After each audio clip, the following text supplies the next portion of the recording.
Welcome back to Conflicts of Interest. This is episode 311. I'm the host, Kyle Anzalone.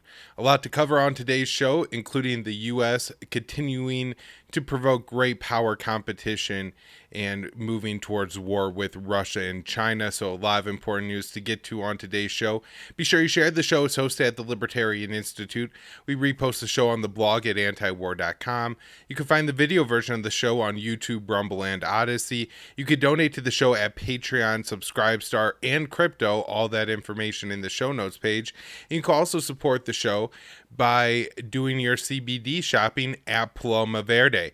PalomaVerdeCBD.com.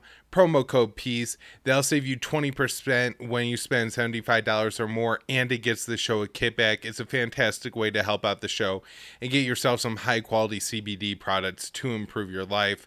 A lot of libertarians I know already love and use CBD as a part of their wellness routines, whether it's like me, I really like the topicals, helping to get any kind of like joint muscle pain that I have relieved. Other people want stress relief, and so they go with the gummies or the soft gels. A lot of other different ways that CBD could benefit you. Paloma Verde even has products for your dog. So help yourself out, help out your favorite podcast, and get yourself some high quality CBD products at Paloma Verde. PalomaVerdeCBD.com. Promo code PEACE. Let's get into the episode. First thing I want to bring up today and talk about is the tensions going on between Russia and the U.S. over the New START treaty and where we are with the enforcement of this at this point. So last week, Russia said that they were suspending U.S. inspectors from coming to Russia to do inspections under the New START treaty, which is the last remaining nuclear arms agreement between the U.S. and the West. And so we got a little bit of details on why this happened now, and I'll go through and break it down. I have this right up at the Libertarian Institute on August 9th. Moscow accuses Washington of unreasonable and unnecessary escalation. Russia claims the U.S. provoked the Kremlin with a request to inspect Moscow's nuclear weapons under the New START treaty. The Kremlin recently announced it was suspending American inspections because Western sanctions were preventing Russians from implementing checks on U.S. nukes. On Monday, the Kremlin revealed it would no longer allow Americans to verify Russia is following the New START treaty in a retaliatory move. Deputy Foreign Minister Sergei Rabkov explained that Moscow's decision, saying the U.S. requested to inspect Russia's weapons, knowing Western sanctions would prevent Russian inspectors from viewing U.S. weapons. Now, I want to just stop and do a little editorializing here because I think this is important. It's not clear to me if Russia is being a little bit disingenuous here and that they haven't tried to send inspectors to the United States only to have those inspectors be sanctioned, or maybe the U.S. went down and intentionally sanctioned all the Russian weapons inspectors. I'm not sure if either of those things happened, or the U.S. just has general sanctions on Russian officials, travel bans on Russian officials, and because of that, there aren't any Russian officials that could come to the U.S. under the New START treaty and inspect the weapons. Now, I think if either of those scenarios happened, Moscow probably should have reached out to the U.S. and said, hey, we would like to make sure that our inspectors under these accords are going to be able to continue to fulfill their duties. And at the time, the U.S. would, then say, if they said, no, we're not going to allow it because of the travel ban sanctions, then this would be an appropriate retaliatory move. Although it's not clear to me that Russia went through those channels and didn't just kind of pull the plug on it to make this very public, but it is clear that Russia would not have done this if they thought that their inspectors could travel to the U.S. So I want to just throw all that in and not make this sound like, oh, Russia is just responding to the U.S. and everything Russia is doing is good diplomacy or at least, reasonable retaliatory moves. That may not be the case here. But back to my article. After Russia invaded Ukraine in February, the U.S. responded with several rounds of sanctions, including travel bans on many Russian officials. Moscow claims those travel bans are preventing Russia from inspecting U.S. nuclear weapons. In the current circumstances, such a move looked like an outright provocation. Rabkov added, unfortunately, in Washington, apparently they thought otherwise and moved to an unreasonable and unnecessary escalation. They tried to confront us with a fait accompli and conduct an inspection without prior notice. The New START is a bilateral arms control agreement between Washington and Moscow. President Joe Biden and President Vladimir Putin agreed to a 5-year extension of the treaty shortly after Biden took office in February 2021. The American president recently said the U.S. was open to negotiating a replacement for New START, but put conditions on talks, including the ending of the war in Ukraine. And people want more on that last bit. That was a big topic on my last show. Now, the other article I wrote on Ukraine this past week, I think is also very important. And, we'll have to start here by getting into some of the events that unfolded in Ukraine last week, or actually in Russia, when there was a explosion at a Russian military base in the Crimean Peninsula. Video of this explosion surfaced mainly from beachgoers who were at a nearby beach and were able to film the explosion here. Now, the official story from Ukraine is that they are not responsible for it, and I believe the official story from Russia is still that this was some kind of accident or something like that, and it was not an attack from Ukraine. However, there is or was a Ukrainian official who said that this attack was possibly orchestrated by Kiev as a sabotage effort. It's also worth noting that I believe it was the day before, but it may have been the day of, a Ukrainian official said that, Russians shouldn't go in vacation in Crimea this summer because it could be dangerous. And so obviously this base being close enough to a tourist area beach that, the tourists have video of it so quickly, it certainly suggests to me that official may have been saying that, hey, this is an official warning, like we're going to continue to carry out these acts, or at least attempt to.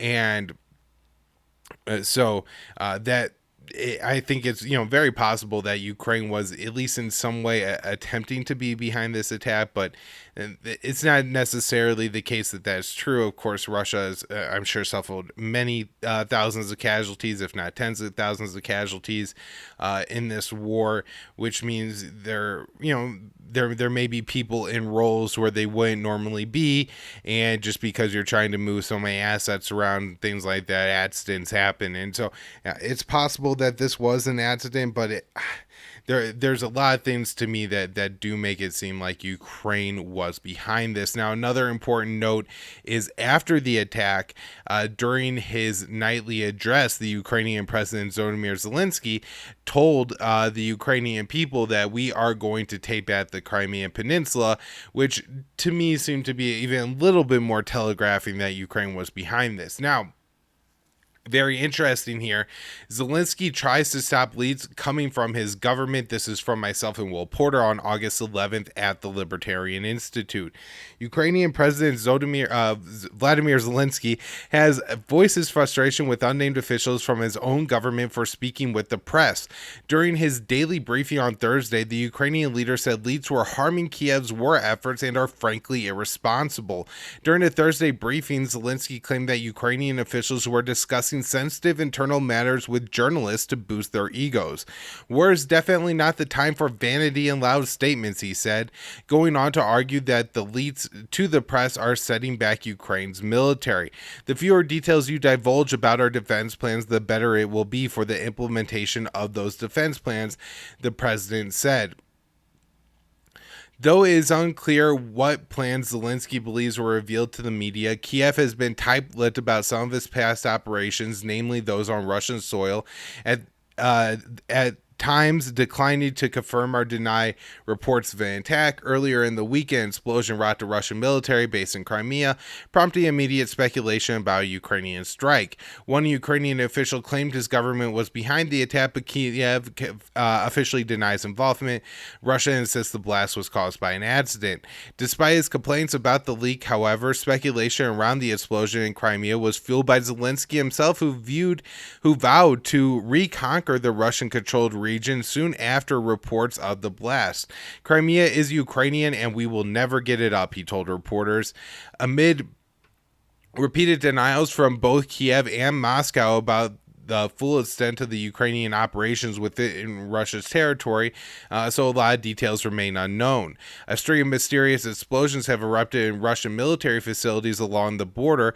However, while the Times recently reported that Ukraine special operators teams were active inside Russia, citing unnamed soldiers and intelligence officials, we still don't have any official admissions from either Russia or Ukraine that is these special operations forces that are inside. And if anybody wants to, myself and Will Porter wrote this up probably a month ago now. Ukrainian special operations officers claim to have carried out operations inside of Russia, and that's from the Times of London.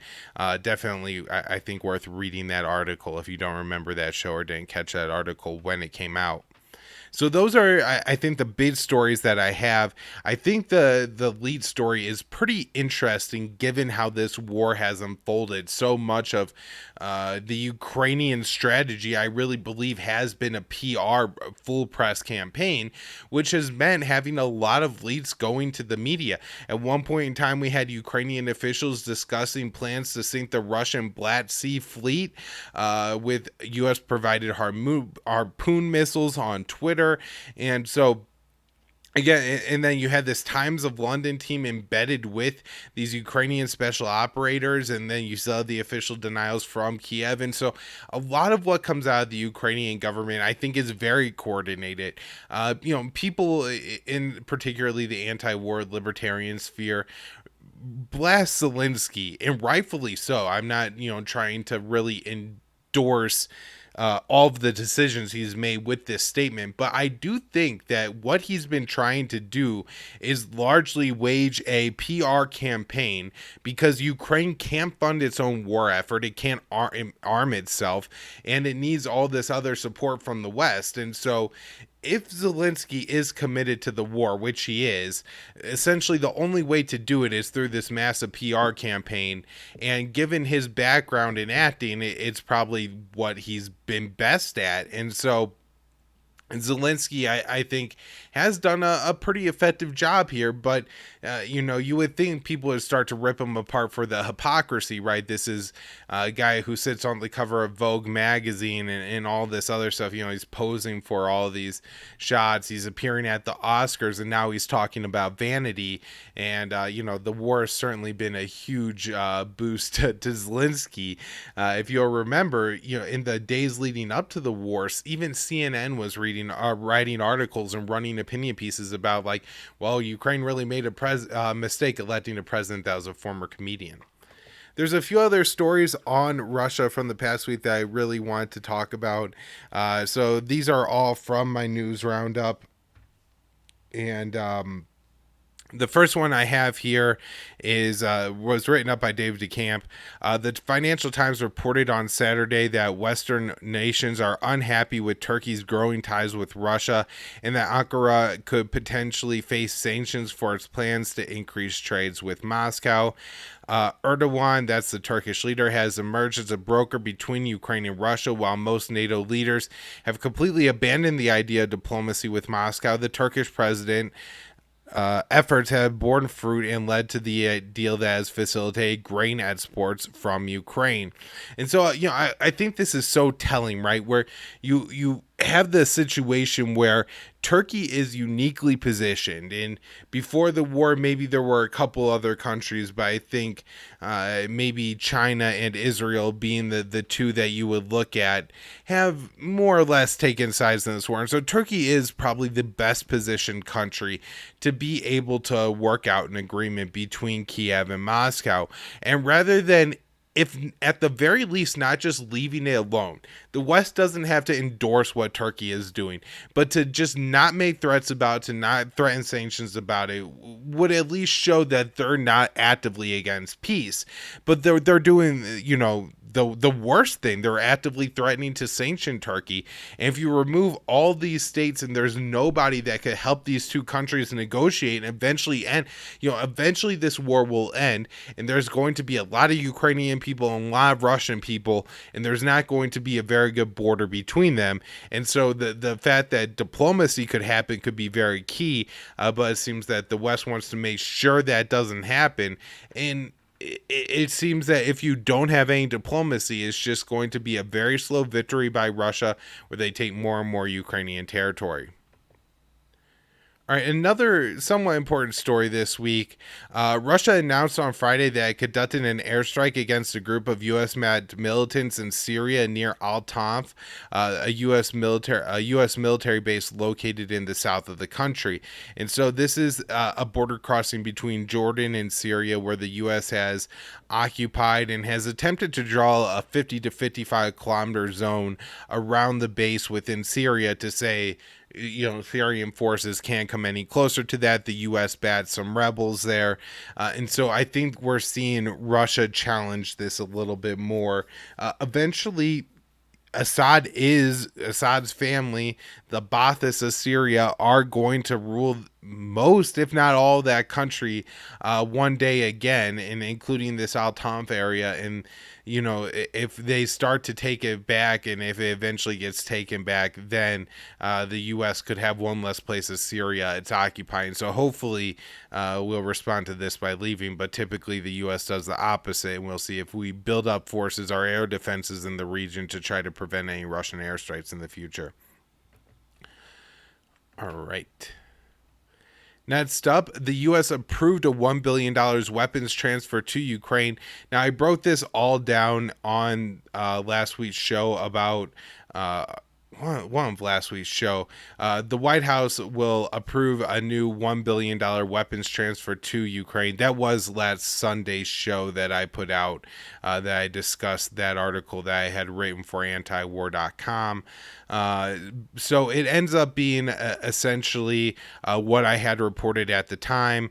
On Monday, the U.S. State Department announced the latest round of military aid for Ukraine, including more ammunition for high mobility rocket systems. These are the HIMARS. And then the U.S. package also includes 75,000 rounds of 155 millimeter ammunition for howitzers, 120 millimeter mortar systems, 20,000 rounds of 120 millimeter mortar ammunition, munitions for national advanced surface-to-air missiles, 1,000 Javelin ammunition, and hundreds of AT-4 anti-armor systems, 50 armored medical transport vehicles, Claymore anti-personnel munitions, C4 explosives, and medical supplies are all going according to the Department of Defense. The World Bank also announced $4.5 million in new aid to Kiev, funded by a U.S. grant. This will contribute to sustaining the government's administrative services and delivery capability to exercise core functions at the national and regional levels, is the World Bank statement. Now, of course, if we've already seen this in the past, but we got more information on this, and I believe I'll talk about this. Right down here. So there was a new documentary put out by CBS looking into the U.S. arms transfers to Ukraine. Now, very interesting and important here is that during the documentary CBS put out, and quoted someone familiar with the process who said in April that only 30% of the arms were making it to the front lines. Now, I want to be clear, that does say in April, because a lot of people were saying that, it's always been 30%, like it's been 30%. It may have gotten a little bit better. It could have even gotten worse since then. We don't know. But just is, I think, worth knowing that is from April. Now, this is important because it's clear that if it was only 30% in April, if they got to a majority now, they're lucky. And so most of the weapons, most of the money that we're sending to Ukraine is getting lost, it's getting stolen, it's corruption, and there's no reason that we should be sending any of it. is one really important, point to make out of all of this. I think that's about all I had on the arms transfer. I'm sure we're going to see another one in the next couple of weeks. Are they making any actual impact on the ground? I'm not sure. It's so hard to say in this war what is strategy, what is logistics issues on one side or the other, what are actual sustainable gains being made. It doesn't seem to me that Ukraine is making any success in their counteroffensives, and so maybe these weapons are, particularly the longer range, the artillery, the missiles with 50-mile range, they may be making a difference in making it harder for Russia to logistically take more Ukrainian territory, but it doesn't seem to be doing what the Ukrainian government says it's going to do, which is liberate Ukraine. All right. Next story. Northrop Grumman is partnering with the rocket startup Firefly Aerospace to build a new version of its workhorse rocket without Russian-made engines that were cut off after the U.S. Cut off from the U.S. after the invasion of Ukraine. The new version of the rocket, which NASA uses to ferry cargo to the International Space Station, will use 7 Miranda engines under the development by Firefly, Northrop Grumman said in the statement.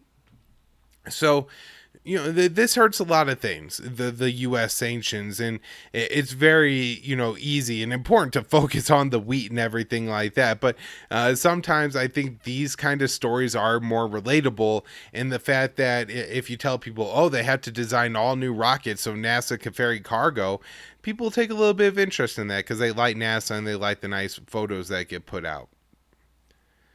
All right. Next up, I have Kosovo warns tensions with Serbs in the country's north could lead to war. Throughout the year, Kosovo has attempted to implement some, I guess, ethnic policies. One major one was trying to force the Serbs in the north to adopt license plates provided by the Kosovar government. I'm sure that the tensions are heightening and swirling for a lot of reasons, but now we have the president of Kosovo, or the prime minister, saying that he is prepared to stand against the possible attack by Serbia as worsening strife with minorities. Serbs could result in a new armed conflict, but went on to say it's not in the days or weeks ahead. We're not really on the precipice of war or anything, but looking at everything else that is happening in Europe, and that the Kosovo Serbia situation is somewhat reflective of the Ukraine-Russia war and things like that, we could worry that things could escalate here pretty quickly, and it's a good idea to just everybody keep their eye on Kosovo, even though for me it's really just a cool Owen Wilson movie from my childhood. I don't really remember that war. I've had to learn about it almost like Vietnam, and so all that information isn't as fresh, and maybe I should go back and read some old Raimondo, like some of my audience, and try to catch up on what happened there. All right, next story. Russian surveillance aircraft flew into the Alaskan Air Defense Identification Zone twice in the past 2 days, the North American Aerospace Defense Command, that's NORAD, said. The Russian aircraft did not enter American or Canadian sovereign airspace, NORAD noted. And so this is, like what we talk about in the South China Sea, where Taiwan has their Air Defense Identification Zone, and part of that actually stretches over mainland China, and then they have their actual airspace that China never enters. And so here we have that, but just, want to talk about this because sometimes I talk to people, and, Fox News will often run stories when things like this happens, and they'll say, can't believe Russia was, flying over our borders and things like that. And it's almost never the case, but, all these countries carry out these kind of flights. That story, Ukrainian officials have made conflicting claims about, this one I already covered. This is the blast in Crimea. And then This is important. From Newsweek, NATO has been fighting a war with Russia on Ukrainian territory, the first deputy chief of the Russian presidential staff said. And so, we're seeing from more and more Russian officials that, hey, we're serious about this, that the U.S. is really pushing the buttons when it comes to how involved they are in this war. And this is essentially created a situation in the eyes of Russia that they are directly fighting a war against NATO in Ukraine. And I think there's a lot of accuracy to that, to the way Russia views it and is framing that. All right, now let's move on to a couple stories on China that I wrote for the Institute last week. First up here, U.S. to conduct military operations in Chinese claimed waters.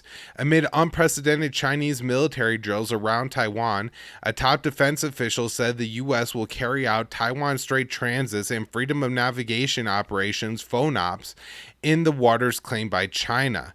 Colin Kahl, the Undersecretary for Defense Policy, said the Navy is expected to send warships on FONOPs in the coming days.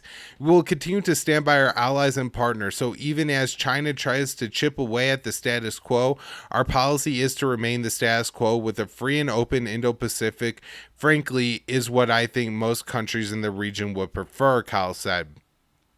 Beijing routinely denounces FONOPs and arms sales in the Taiwan Strait, seeing them as examples of America meddling in its own internal affairs. The U.S. has increased its military activity in the region under the Biden administration, leading to increased tensions with Xi's government in Beijing. Beijing has carried out several military exercises in the waters surrounding Taiwan since U.S. House Speaker Nancy Pelosi made a high-profile visit to Taipei last week. China views Pelosi's trip as a violation of the One China policy that has underpinned the Washington-Beijing relationship for decades, under which Beijing insists no foreign nations have direct diplomatic ties with the island, seeing it as a part of its own territory.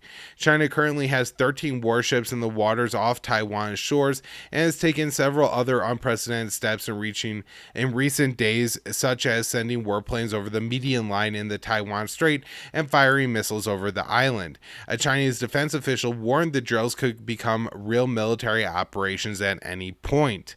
Taiwan has responded to Beijing's war games with its own drills, recently kicking off 2 days of military exercises involving 700 troops firing live rounds. Despite the increased Chinese military activity targeting Taiwan, both Pelosi and Kahl have defended the speaker's trip to Taipei. On Tuesday, Pelosi said the visit was absolutely worth it, while Kahl claimed legislators from around the world go to Taiwan. Our Congress is an independent body of our government. Nothing about the visit changed one iota about the U.S. government's policy towards Taiwan or China. So this, I think, is very concerning, and maybe the most important thing I have to talk about today, because with the increased, Chinese operations around the Taiwanese islands, any kind of increase in U.S. military operations around the Chinese islands are going to be seen as extremely provocative and something that definitely should not be happening right now. But Kahl is saying that within the coming days, we're likely to see, I don't think it's going to be a Taiwan Strait transit. From the way his statement was worded, it sounded more like he was planning to, or the U.S. was planning to carry out a freedom of navigation operations, so sending an aircraft carrier, destroyer, or something like that, either near the Senkaku Islands or into the South China Sea, something like that. Again, my guess is we see a pretty severe response from Beijing if the Americans go through with this. Now, Biden's confused, and it seems to be confused a lot, but on this one, this is from the Libertarian Institute on August 10th, White House considering reducing or increasing tariffs on China. President Joe Biden is examining a range of options for what to do with current tariffs on China, according to Reuters. For months, the administration has considered cutting tariffs on Beijing to relieve inflation in the U.S., but has alternatively thought about additional penalties as China carries out military drills in the water surrounding Taiwan. Under President Donald Trump, the U.S. placed tariffs on over 2,000 categories of Chinese goods, inflaming a trade spat which saw American tech firms pay over $32 billion in tariffs between 2018 and 2021. Biden maintained Trump's trade war against Beijing through the first year of his administration, but rising prices has spurred debate in the White House about easing penalties. Since House Speaker Nancy Pelosi visited Taiwan last month, the U.S.-China relationship has deteriorated. Beijing denounced Pelosi's trip as a violation of Chinese sovereignty and another example of America meddling in its internal affairs, launching unprecedented war games in the waters and airspace surrounding the island in retaliation. According to the Reuters report published on Wednesday, the White House has made a political calculation to avoid any action that could be perceived as too dovish towards Beijing, though is still reluctant to do anything that could be viewed by China as an escalation. I think Taiwan has changed everything, one source told the outlet. Top officials in the administration say the president has not made a decision on how to proceed. However, with one staffer telling Reuters that Biden has not made a decision before events in Taiwan Strait and still not made a decision, period. All options remain on the table. The only person who will make the decision is the president, and he will do so based on what is in our interest. So, my guess is that we're not going to see any tariffs relief, and that the overarching feeling in the White House is that we cannot look dovish at all on Russia. All right, some other stories on China that I want to touch on. These are all from the news roundup that I put out at the Libertarian Institute. The first story is that the U.S. will participate in war games with the Indian military in an area of India that is less than 32 miles away from the country's disputed border with China, also known as the Line of Control. This was from about a week ago. So China announced on, I believe, the 8th that they were expanding their military drills in the Yellow Sea to August 15th, which will probably be, especially when you're looking at time zones and where in the world, by the time this show is out, those military drills should be wrapping up. And then Reuters reported about 10 warships from Taiwan and China sailed at close quarters in the Taiwan Strait, with some Chinese vessels crossing the median line. And the Chinese military says it will from now on to conduct regular drills on the eastern side of the median line of the Taiwan Strait. Now remember, all this is happening because Nancy Pelosi went to Taiwan, and of course the U.S. claims that was to help the Taiwanese, although now it seems they're just getting harassed more by China. Taiwan did, as I mentioned, kick off some military drills in my article. Taiwan's new games are called Heaven's Thunder, and it involved live fire drills with 700 troops, according to Taiwan's 8th Military Army Corps, with 38 howitzers firing 114 shells into the water. The annual drills were planned months in advance. It's unclear if maybe they're changed at all or altered in any way because of what's happening in the Taiwan Strait.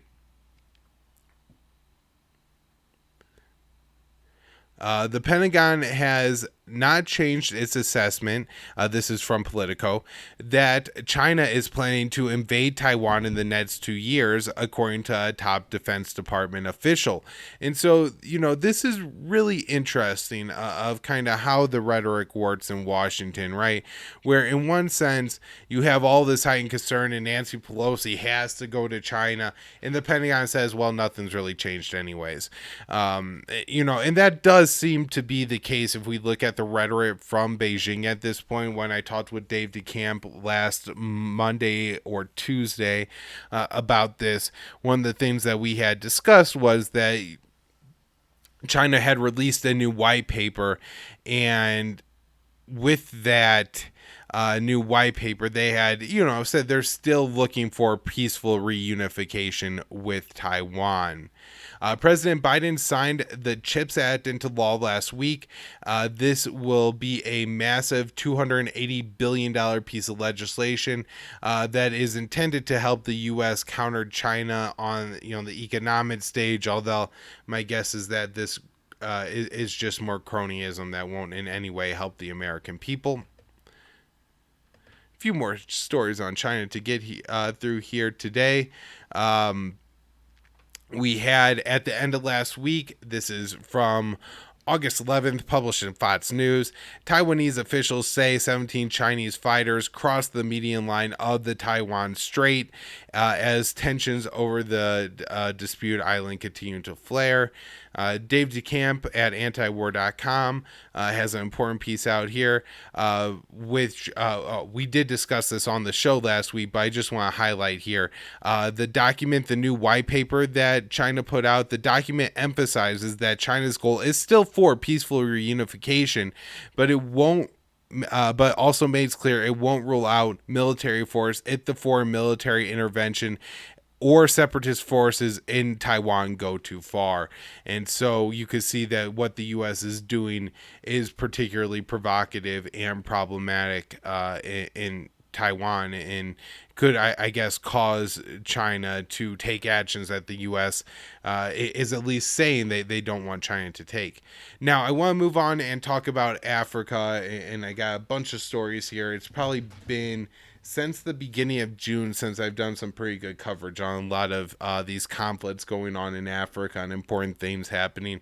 First up, though, we have U.S. Ambassador to the UN, Linda Thomas-Greenfield, warning African countries not to purchase anything from Russia besides grains and fertilizers, or they could face sanctions, which is a crazy thing to say in all these developing countries that, need so much. And as they are starting to be able to access their own natural resources and have their own production on their own, now they could buy things from other countries, including Russia, and the U.S. is threatening to sanction them for doing so, when I'm sure a lot of what they would get would be extremely beneficial to their lives. She added, we caution them not to break those sanctions because then they stand a chance of having actions take against them. In Somalia, the fighting still goes on. This is from the last time we discussed Somalia on the show. There was a bombing that killed 4 and wounded 11. This was a bombing that was allegedly carried out by Al-Shabaab. And then the day after, we had airstrikes from AFRICOM, I believe. AFRICOM announced the airstrikes, so I would guess they carried those out. And they say that 3 strikes killed 4 members of Al-Shabaab, although as always, every time the U.S. carries out airstrikes in Somalia, if they say anything at all, they say they killed terrorists. And then anytime, almost every single time, a reporter actually goes on the ground, actually goes to the site of the strike, actually talks to witnesses, innocent civilians were killed, along with, if not the only actual victims of these attacks. It wasn't just Linda Thomas-Greenfield in Africa this past week. We had a lot of high-level U.S. officials there, including Antony Blinken, Secretary of State, including Secretary of Defense Lloyd Austin, who in Tunisia said that Tunisia's dream of self-government was in danger. I do worry that this is signaling that the U.S. is going to try to meddle in Tunisian affairs. It does seem that the government there is gaining, seizing, usurping more power, and overstaying its mandates from what the people, elected it to do. That being said, of course, the worst possible outcome would be U.S. intervention. Now let's talk about Burkina Faso. Last week, 2 explosions killed 15 soldiers in Burkina Faso, the army said, the latest in a series of attacks as the country battles against the jihadist insurgency.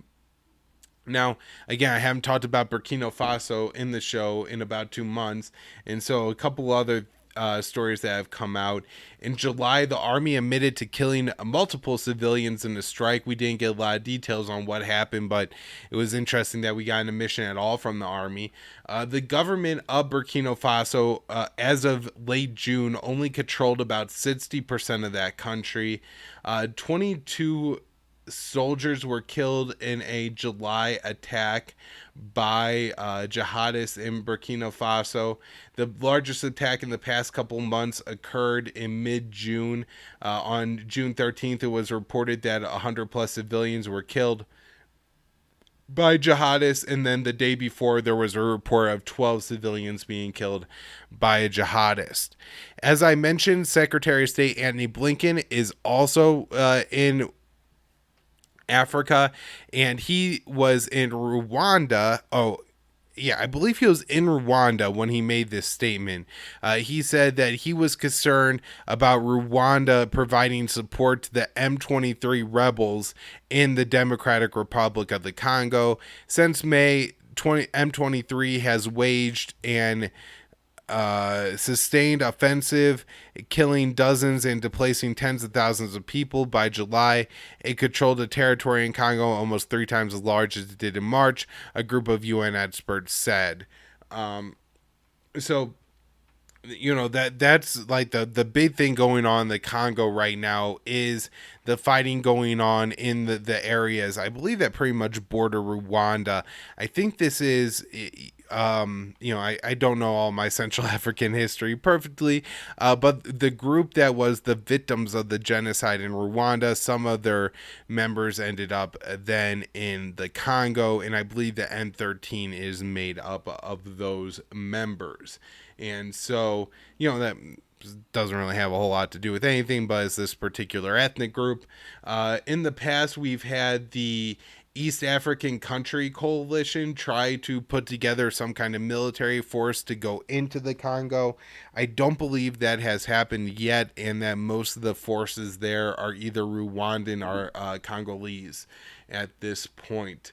In early August, unrest really spiked in the Congo, and this was due to statements made from the UN mission. And I believe that the UN ended up having to send a new representative to kind of quell those tensions. There was a peace agreement between M23 and the Congolese government in early July.